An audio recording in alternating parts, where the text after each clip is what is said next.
Hi everyone, Ash here. My special guest today is AJ Penta. How are you, AJ?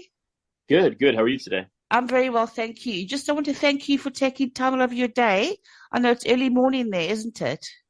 No, it's not that bad. It's 11 here in New York. Oh, you're in New York. Oh, okay, that's good. That's good. Well, thank you again for taking time out of your day to come and chat with us. No, thank you for having me. Oh, it's only a pleasure. AJ, could you tell us how you first started in your music career? Um, I kind of, it was a couple of different things. I started playing drums when I was a kid, but not Okay. serious. I took some lessons. I kind of messed around. And when I was in college, I started playing guitar relatively late compared to a lot of other people. I was about 19 or 20. Um, I met a guy who was just out of the army. He went to West Point and then was in sniper school and out west in Arizona, and he shattered his ankle. Oh, So he got a medical discharge from the military. He couldn't be, he was trying to be special forces. And when he got back, he went back to college to get a different degree. And we met, and he was a few years older than me. He was maybe 25, 26 if I was, 19 or 20. okay. And he was the singer in kind of like an alt metal band. They kind of were like a band like Tool or like the Deftones or something like that. Okay. And we became really good friends. And he was in a band, and I would go hang out at his band's rehearsals. And one day after rehearsal, we were just chilling, and he goes, you want to, do you know anything about guitar? I said, dude, I don't know the first thing about guitar. He goes, here, I'll teach you. So he kind of taught me just some basic fundamentals, and immediately I was like, oh, okay, wow, this is something I like. And I kind of just ran with it since then. I mean, picked up a guitar. I think I literally went and bought a guitar that week. Coincidentally, the drummer in his band worked at a music shop on the Jersey Shore where I was living at the time. Okay. Went in, bought a guitar, and just never put it down. I love that. I really love that. Do you still do you play electric guitar as well? Yeah, so if I'm playing solo, I'm usually playing acoustic, but when I'm Right. playing in a band, I'm actually usually playing more electric. Okay, okay. And I also believe Justin was telling me that you were a guitarist or you are a guitarist for Demi Lovato. Yeah, so I did some guitar work for her. Kind of again just like a random thing. I was playing guitar in a show in Times Square, right on 42nd Street, the venue was. And a woman was in there one night, and she saw me on stage, and I think she got me on Instagram or something like that. Right. And then I didn't think anything of it. And a couple weeks later, she texted me. She was like, "Hey, I have a pop singer coming to New York. We're looking for a guitar player for a bunch of promo shows for her." Okay. Uh, so I said, "Yeah." They didn't tell me who it was. They didn't tell me anything about it. She's like, "But if you want to audition," and I immediately said, like, "Listen, I'm not like that type of guitar player. Like, don't expect me to like, don't hand me sheet music Right. and expect me to just start, playing or like expect me to be ripping some crazy solo. Like I'm not that type of guitar player." She's Right. like, "No, I have an electric guitar player. They just need an acoustic guitar player that can, kind of do some backup vocals, but this is going to be all like promo and press stuff for the label and the industry. And we'll probably be doing a music video too." Okay. So she's like, "You might as well audition." And I said, "Yeah, sure." So I had four auditions. Mind you, I still don't know who this is for because the song they gave me to audition with was a new song. So it wasn't like, oh, I know the song. Why are they giving me a Demi Lovato song? Okay. Okay. And honestly, I probably wouldn't even have known what it was. I think I knew one of her songs. It was Right. just side of my circle.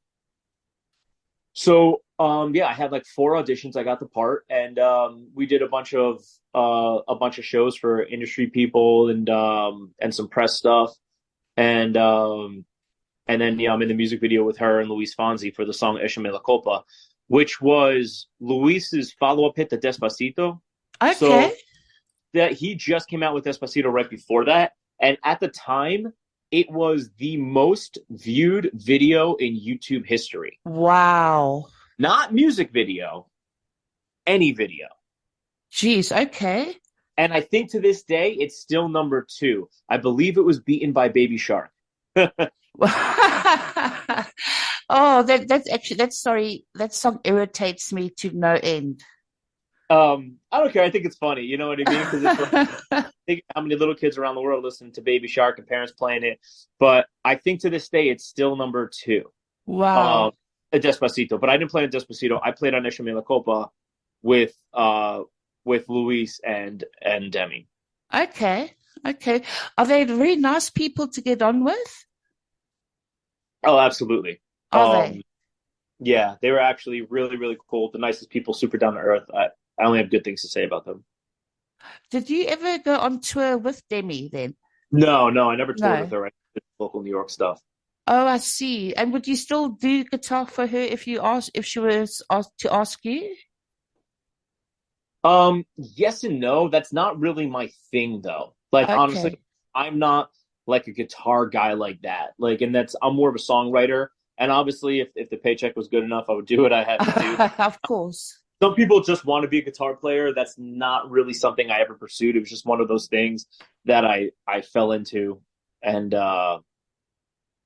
just Right. and, yeah, And you write your own music then, yeah. AJ? I write everything. I've never cut a song that I haven't written in its entirety.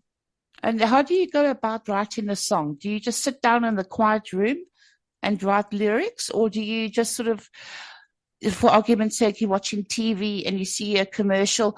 Oh, okay, yeah, you could do something like that, or write something about that.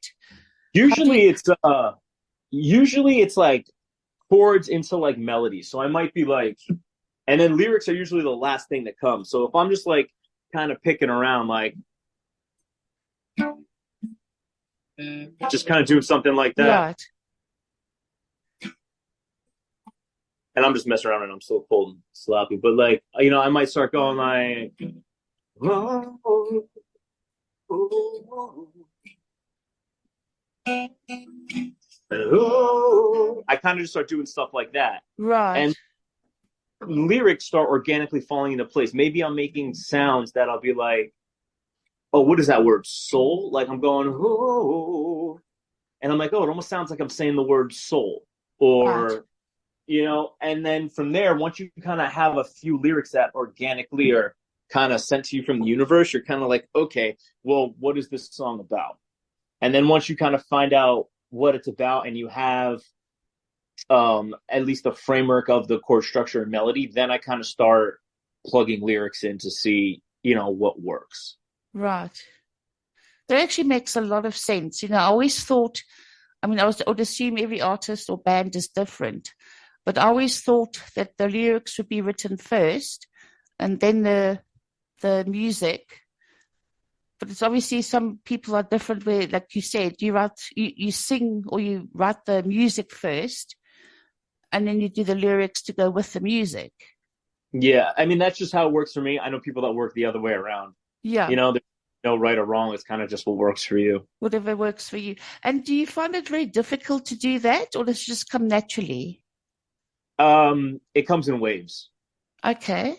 Like there's been times that I've written like two bangers in the same day and then haven't written anything good for 6 months. Oh my word. Okay. So it It's just just depends. it's whenever the universe feels like sending me something. It's almost like a ghost takes over your body, it writes the song, and you look back and you go, I don't know what I don't know who wrote that song, but whoever it was there. And I've heard a lot of artists say the same thing. Um, that is kind of it's almost like they're sent to you versus you coming up with them. Of course. And do you perform? Well, we start again. Do you enjoy performing live? Oh, absolutely. I performed, I'm all over the country all the time. Um, Playing in New York. I'm half the year in New York City, half the year in Nashville, and then I'm constantly flying out to Florida, to Arizona, to Texas. Um, I'm playing a festival opening for a country rock band called Wayland in July, and Oh, wow. that's in, I believe it's in Wisconsin.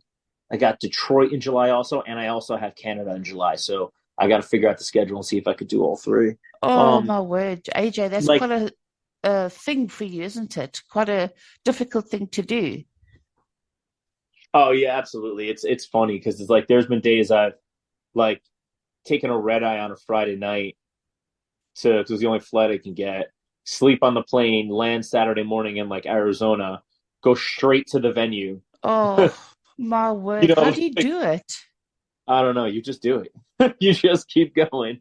Oh, geez, do you ever actually, sit back after you've done performed? I just need a bit of a breather, I just need a bit of a break. Or are you the type you just can't sit down for too long? It depends. It goes, yeah. Like I feel like when I get off stage, I'm like, all right, I definitely need a shot and a beer right now. Yeah, Why especially not? especially after running around like that for a few days. And Um, do you find that the more you do the live performances, the more you travel around, the more you want to do? Absolutely, yeah. Do And I feel you, like sorry, carry on? no, I'm saying it. Yeah, it becomes addicting and it makes you better. Like I'll Right. notice when COVID happened, I hadn't played, literally hadn't played live in like almost 2 years.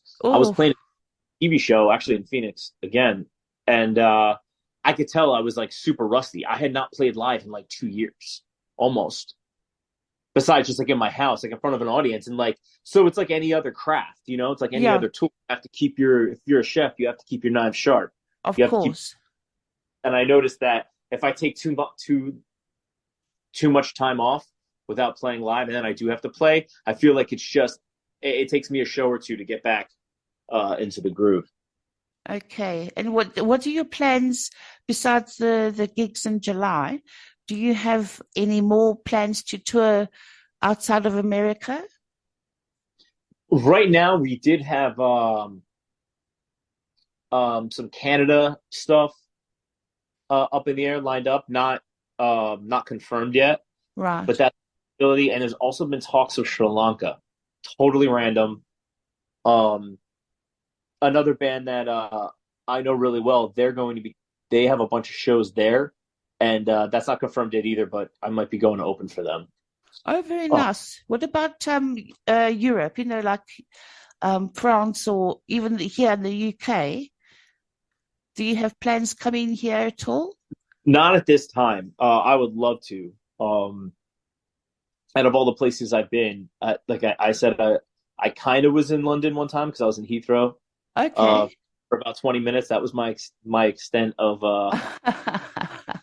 my extent of my experience with Europe, and I've been everywhere. Right. I've been to South America, um, and everyone's like, "Have you never been to Europe?" So that was my only experience with Europe. So we don't have anything for the UK lined up right now, but probably maybe next year we have some more songs coming out, and Sure. 2024.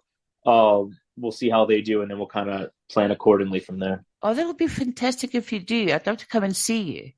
Yeah, I would love to have you there. Appreciate that. Oh, fantastic. And AJ, are there any particular venues or even festivals that hold a special place in your heart as a performer? I've always wanted to play Red Rocks. It's a it's a venue in Colorado, which the entire amphitheater is carved out of the mountain.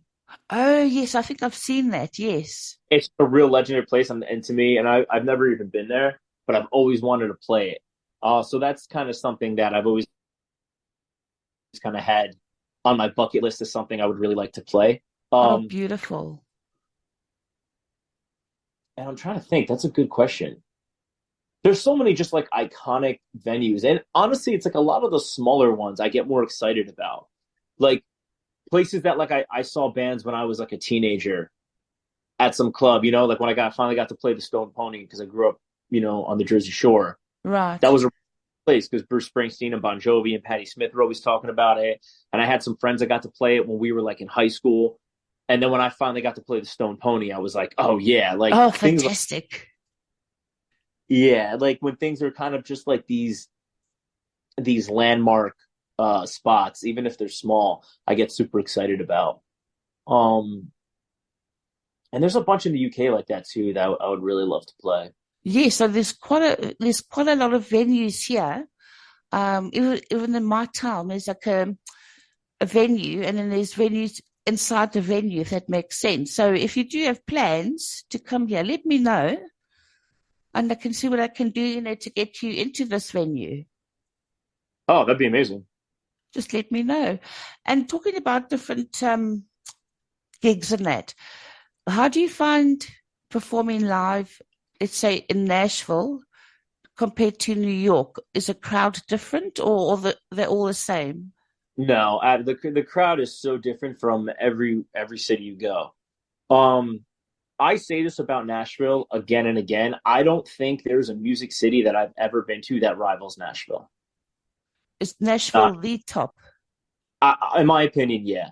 Okay, Um, because it's somebody said this to me one time, and I've said this in other interviews, and I'm repeating myself, but I'll say it for this one. Somebody phrased it. They said, "Imagine every small town guy or girl that was a level above their local scene, right.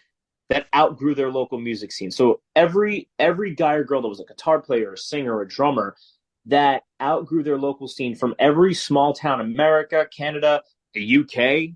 I mean, we've tons of Europeans. I've had a drummer from South Africa play. Wow. Like, it's international at this point. Every person that outgrew their local music scene wound up in Nashville.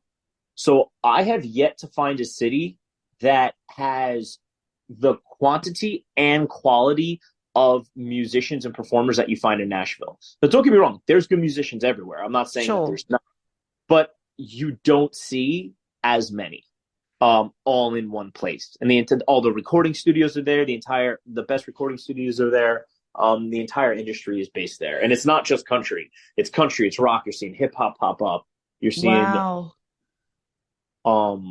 So to go back to your question, playing there versus New York. New York is kind of like a lot of the club promoters and venues.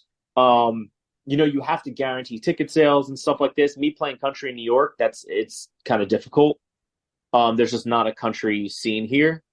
Whereas in Nashville, it's such a community. You can walk in everywhere and everyone's going to go. Like everybody supports each other. That's right. Uh, Is there, I'm not too sure if I got this right. Is there a venue there in Nashville? Is it the Bluebird Cafe or something like yeah, that? the Bluebird. Is that the more popular venue, or it's just there's more popular venues than that? I think there's more popular venues than that. The Bluebird's small. It's kind of just like I said, how I was talking about these like small kind of like really well-known places. That's kind of Right, what the Bluebird is. It's not big. It's kind of like a very like acoustic songwriter vibe. right. And but it's one of those venues that you get like big stars that show up and still play it. Because it was one of those first kind of songwriter hubs in Nashville that's been around probably for decades at this point, way before the explosion of Nashville that has happened in the past, 5 or 10 years. Of course, of course. That's one place I'd love to go to as well as Nashville. Yeah, I love it. It's kind of a home away from home. I mean, at this point, I'm there probably a little less than half the year. Wow. And is it expensive there in Nashville? I live in New York City, so it is cheaper there than here. Okay. However, the prices have caught up. Oh Um, dear. they're up. Like it's not that much less than New York, where years ago it was significantly cheaper. Um, I don't think it's really like that anymore. I think it's just what they call the cost of living, that everything goes up. Everything goes up. Excuse me. Nashville's also one of the fastest growing cities in the country. So it's just supply and demand. Just so many people are moving there. You Right. know, it's just getting more expensive. Not that it's crazy expensive, but it's definitely come up a lot in the past few years. More expensive than it used to be. Absolutely. And let's take today for an example. After our interview, what do you do? Do you go just before, not perform, but do you practice? Do you just strum out your guitar? What do you do if you're not performing? A day in the life. Yes. Tell us. Um, I usually get up. I like to cook. I'll probably hit the gym at some point. Um, and just kind of work on some songs. I'm playing at a little thing in New York City tonight. Okay. Um, Nothing crazy. And yeah, that's about it. It's kind of my day to day. Just And wake always up. working. was always writing new songs. Um, Nothing too exciting. I'm actually pretty boring. No, it's not boring at all. I think your life is more exciting than mine. But it's just to keep your mind, I suppose, the juices flowing, your creative juices flowing. Yeah, absolutely. And I have too many hobbies that get way too expensive, and that I'm always keeping myself occupied with. Oh, yeah, that's true. And what do you like to cook when you're not singing or just strumming out your song or whatever? What do you like to cook? I cook everything. I'm trying to think. What I got steaks defrosting right now for tonight. Oh, nice. Yeah. Um, my So dad, my what time should I be there? I'll probably eat at around 6 because I'm gonna head out at around 7. So that's Eastern time, New York. Okay, so maybe if I catch, mind read myself there, I could be there in time for you to cook the steaks. Yeah. And what time do you perform tonight? You say at 7? No, I'm gonna leave here at 7. I think Oh, I go leave. on. I think I go on at 9. Okay. It's just a small little thing. I do every once in a while, and Oh, in the nice. Is yeah, this more like a intimate place? yeah, absolutely. And it's kind of a bunch of us get together, probably do like a few songs a piece. Oh, no, like a jamming session. Yeah. There's usually a decent crowd. Oh, that's Um, nice, AJ. yeah, it's weird. The music scene in New York, honestly, there are good bands here. I'm not saying that there's not. Um, Musically, I don't fit in New York. Um, Right. First, so my family's here. I grew up here, like so. I'm still kind of here. Um, but as soon as people hear the word country, and I'm not even that country. I'm kind of more like a country influenced rock. Okay. As soon as people hear the word country in New York, they want nothing to do with it. Oh, that's stupid. Fans, whether it's just not a thing here. It's And, shocking, really. and everybody says that because they're like, it's such a big city. There's so many people, and there's been a bunch of times that like they've tried to open big country bars here, and none of them have lasted. And I've been in New Oh, York much my whole life. And I've seen them come and go. You know, right. there really aren't many that have sustained themselves. That's so sad. I mean, all genres of music should be appreciated, not just, one genre and that's it. Yeah, I think it's just the culture here and what draws appeal. You do see some good indie bands and some good rock bands. Kind of when you get in like the Lower East Side of Manhattan, I've seen some good kind of like Aerosmith, Black Crowes type, southern rock bands. Right. But anything that's my vibe, I feel like just doesn't fit here, which is why I kind of I fell into the local scene at Nashville very quickly as soon as I started playing there. Right. Well, I think, if you're more suitable, if you think that you're more comfortable and more recognized in Nashville, then definitely, it's the place to be. Yeah, absolutely. And I love that town. It's so much fun. I can imagine. Maybe one day I'll come out there. Well, AJ, I'm afraid we're out of time, but before we go, if you could just tell me where people can follow you or get your music from. Cool. So you can follow me on Instagram. It's East Coast Cowboy, one word.